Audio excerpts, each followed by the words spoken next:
దేవుని నామానికి స్తోత్రాలు. ప్రియమైన సహోదరి సహోదరుడా, అందరూ బాగున్నారా?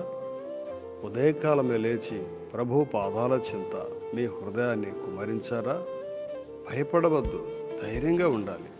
మన దేవాది దేవుడు, ఆయన సజీవుడు. ఆయన మన ప్రార్థన ఆలకించే దేవుడు.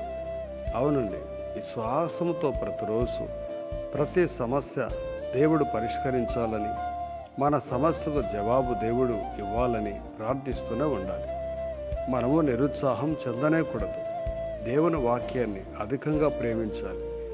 దేవుని వాక్యమునందు నమ్మకం ఉంచాలండి.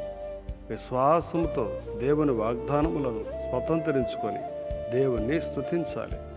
అవునండి, దేవుని వాక్యం ఈ విధంగా సెలవిస్తుంది. కీర్తనలు 5వ అధ్యాయం 3వ వచనం అంటుంది, యెహోవా, ఉదయమున నా కంఠస్వరము నీకు వినబడును. ఉదయమున నా ప్రార్థన నీ సన్నిధిని సిద్ధం చేసి కాచి ఉందరు. అవునండి, ఉదయకాలమే నీ స్వరము ఈరోజు ప్రభువుకు వినబడిందా? ప్రార్థించి నీ సమస్యలు దేవునికి అప్పగించావా?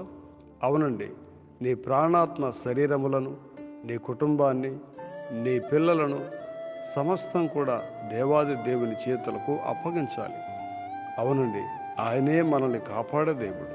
ప్రతిరోజు కూడా ఆయన మనల్ని ఎంతగానో ప్రేమిస్తున్నాడు. ప్రతిరోజు మన పట్ల దేవాది దేవునికి ప్రేమ వాత్సల్యత కలుగుచున్నదని దేవుని వాక్యం సెలవిస్తుంది.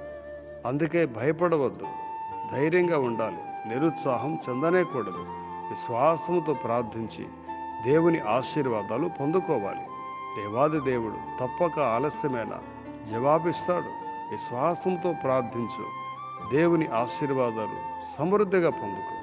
దేవుడు నిన్ను, నీ కుటుంబాన్ని దీవించి ఆశీర్వదించి కాపాడునుగాక. ఆమేన్, ఆమేన్.